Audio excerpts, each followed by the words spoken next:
Hello everyone, I am Khushboo ठाक and welcome to all of you. आपका अपना channel शिक्षा मिशन। तो प्रीवियस क्लास में हमने फील्ड निकालना सीखा था, जिसमें हमने क्या लिया था, एक सेमी सर्कुलर वायर लिया था, एक क्वाड्रेंट लिया था। अब आज हम एक जनरल फॉर्मूला डिराइव कर देंगे, जिसकी हेल्प से इतना बड़ा डेरिवेशन ना करके हम डायरेक्टली, अगर आपको कोई भी फिगर दे रखा हो तो उसका आप इजीली एंगल, अगर आपको फाइंड आउट है तो एंगल की हेल्प से आप इजीली उसका क्या निकाल सकते हो, फील्ड निकाल सकते हो पी पॉइंट पे। तो स्टार्ट करते हैं क्लास को। A very good morning to all of you. अब यहाँ पे आपको एक सर्कुलर वायर है, वायर का आपको कुछ थोड़ा सा पोर्शन दे दिया है, और जो ये सेंटर है, सेंटर पे एंगल बना रहा है फाई। इसकी रेडियस आपको दे रखी है आर, और यहाँ पे जो आपको फिगर दे रखा है उसका मास है कैपिटल एम। अब आपको पी पॉइंट पे क्या निकालना है, फील्ड निकालना है। तो इसमें भी हम सेम प्रोसेस करेंगे। अब यहाँ पे हम क्या करते हैं, यहाँ आप देख रहे हैं जो वाई एक्सिस है, वाई एक्सिस के अबाउट हमें क्या मिल रही है, सिमेट्री मिल रही है इसकी। तो वाई एक्सिस को यहाँ पे हम ड्रॉ करते हैं। अब y एक्सिस के अबाउट हम देखें तो इस वायर की हमें क्या मिल रही है, सिमेट्री मिल रही है। तो y एक्सिस से कुछ एंगल पे आके हम यहाँ पे क्या करेंगे, एक छोटा सा पोर्शन कट करेंगे।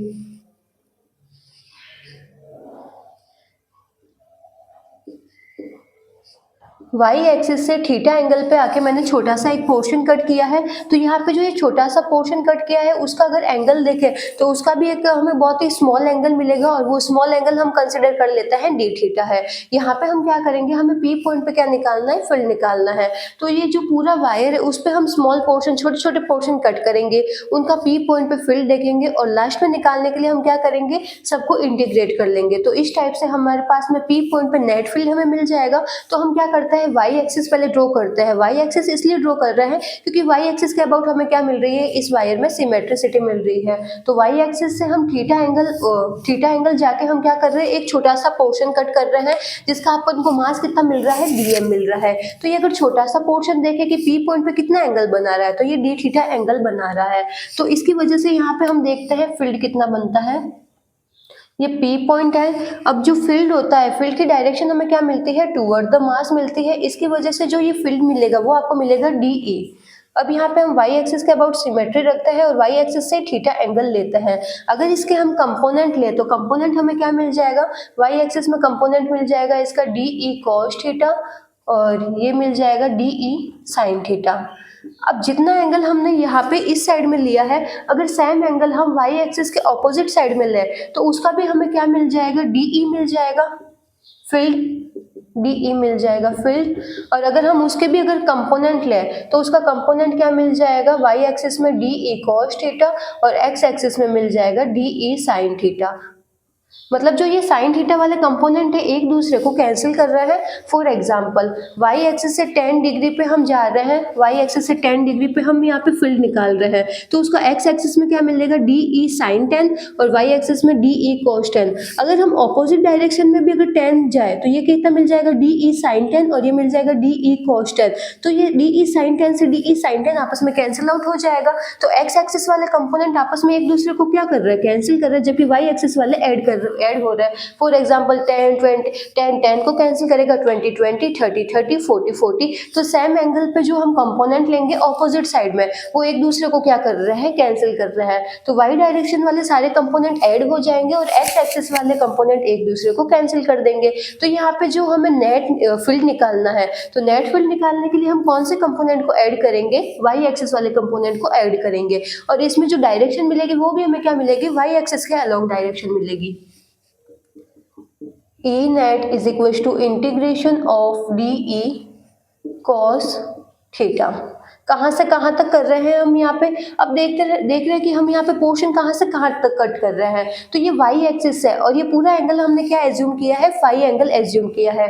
तो यहाँ पे y एक्सिस के अबाउट सिमेट्रिसिटी मिल रही है, तो ये वाला पोर्शन हमें कितना मिला, ये वाला मिला हमें 5/2, और ये वाला हमें कितना मिला, ये भी 5/2 मिल रहा है। लेकिन अगर यहाँ पे हम इसकी डायरेक्शन देखें तो ये डायरेक्शन हमें क्या मिल रहा है, ये माइनस का 5/2 और ये प्लस का 5/2। तो हम इंटीग्रेशन कहाँ से कहाँ तक कर रहे हैं, जिसमें ये पूरा 5 कवर हो, तो ये कवर हो रहा है -5/2 से +5/2 तक हम क्या करेंगे, इंटीग्रेशन करेंगे। E नेट DE की वैल्यू आपको कितनी मिल जाएगी, DE आपको मिल जाएगा जी ग्रेविटेशनल कांस्टेंट G dm/r²। तो DE की जगह वैल्यू यूज करते हैं G dm/r²। cos theta. अब वही dm क्या है यहाँ पे, dm यहाँ पे क्या है, कांस्टेंट है। अब dm को हम चेंज करेंगे थीटा के टर्म में, क्योंकि यहाँ पे जो चेंज हो रहा है, चेंज क्या हो रहा है, यहाँ पे एंगल चेंज हो रहा है। तो यहाँ पे एक टर्म आएगी लीनियर मास डेंसिटी। जो ये पूरा वायर है उसका मास आपको दे रखा है m। अब देख रहे हैं पूरा जो वायर है उसकी आपको लेंथ कितनी दे रखी है। तो आर्क का फॉर्मूला क्या होता है, आर्क निकालने के लिए हम क्या करते हैं, एंगल इंटू रेडियस। एंगल कितना बन रहा है यहाँ पे सेंटर पे, एंगल बन रहा है फाई, और रेडियस कितनी है r। तो यहाँ जो आर्क हमें कितनी मिल गई, आर्क मिल गई हमें r इंटू फाई। अब यहाँ पे हमने जो स्मॉल पोर्शन कट किया है उसका मास आपको कितना मिल रहा है, dm। अब यहाँ पे इसका ये r कितना मिलेगा, r क्या होता है, एंगल इंटू रेडियस। ये कितना एंगल बना रहा है, यहाँ पे स्मॉल एंगल बना रहा है, उसको हम कंसिडर कर लेते हैं d थीटा, और रेडियस कितनी है r। तो यहाँ से r कैंसिल आउट हो जाएगा और dm की वैल्यू मिल जाएगी। dm की जगह हम क्या टर्म यूज करेंगे, m into D theta upon 5।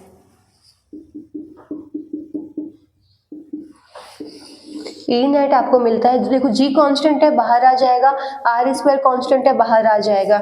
dm की जगह हम यूज करेंगे m upon 5 cos theta d theta. अब यहाँ पे जो ये m है, m क्या है, ये वायर का मास है, ये भी कांस्टेंट है, ये बाहर आ जाएगा इंटीग्रेशन से gm r स्क्वायर। अब यहाँ पे जो फाई है, फाई क्या है, यहाँ पे एंगल है, तो एंगल भी कांस्टेंट है, ये भी बाहर आ जाएगा। cos का आप इंटीग्रेशन करोगे क्या मिलेगा, साइन थीटा मिलेगा।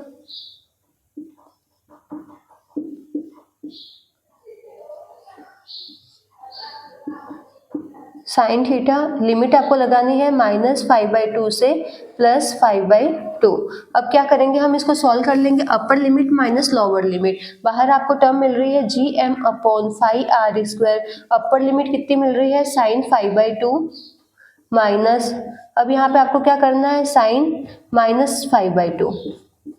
यहाँ पे आप लेस करोगे, साइन 5/2 में से आप लेस करोगे साइन -5/2, साइन -5/2 क्या हो जाता है, प्लस हो जाता है। तो ये हो जाएगा sine 5/2 upon sine plus sine 5/2, तो ये हो जाएगा 2 टाइम्स साइन 5/2। तो इस टाइप से आपको नेट फील्ड क्या मिल रहा है, 2gm upon 5r square into sine 5/2। अब ये क्या है, एक जनरल फॉर्मूला आ गया है। अब यहाँ से आप सेमी सर्कुलर वायर किया है उसका भी आप निकाल सकते हो, जो क्वाड्रेंट है उसका भी आप निकाल सकते हो। एक बार देखते हैं हम सेमी सर्कुलर वायर और क्वाड्रेंट का निकाल के। अब जो सेमी सर्कुलर वायर है तो वहाँ पे जो फाई की वैल्यू आपको कितनी मिल जाएगी, 180 को क्या लिखेंगे हम, पाई। तो यहाँ पे निकालते हैं कितना फील्ड मिलता है, यूज करते हैं वैल्यू 2gm अपॉन, यहाँ पे r स्क्वायर आएगा, पाई r स्क्वायर। यहाँ पे ये क्या आ गया, साइन 5/2। यहाँ पे आप फाई की वैल्यू कितनी ली है आपने, 180 अपॉन 2 क्या होता है, 90, और साइन 90 की वैल्यू क्या होती है, 1। तो ये वैल्यू हमें मिल गई 1, तो आपको मिलता है इसका 2gm upon pi r square. और जब हमने डिराइव किया था तब भी हमें सेम आंसर मिला था, 2gm upon pi r square. अब निकालते हैं हम क्वाड्रेंट का। तो क्वाड्रेंट में फाई की वैल्यू कितनी हो जाएगी, पाई/2, मतलब एंगल 90। इसका आप फील्ड निकालो कितना मिल रहा है, 2gm अपॉन, फाई की जगह आप क्या लिखोगे, पाई/2, रेडियन में यहाँ पे लिखना होता है r स्क्वायर, साइन 90 अपॉन 2 क्या हो जाएगा, ये क्या है, 5/2। फाई की वैल्यू आपको पास में आ रही है 90, तो साइन 90 अपॉन 2 क्या हो गया, 45, साइन 45 की वैल्यू आपको क्या मिलती है, 1 अपॉन √2।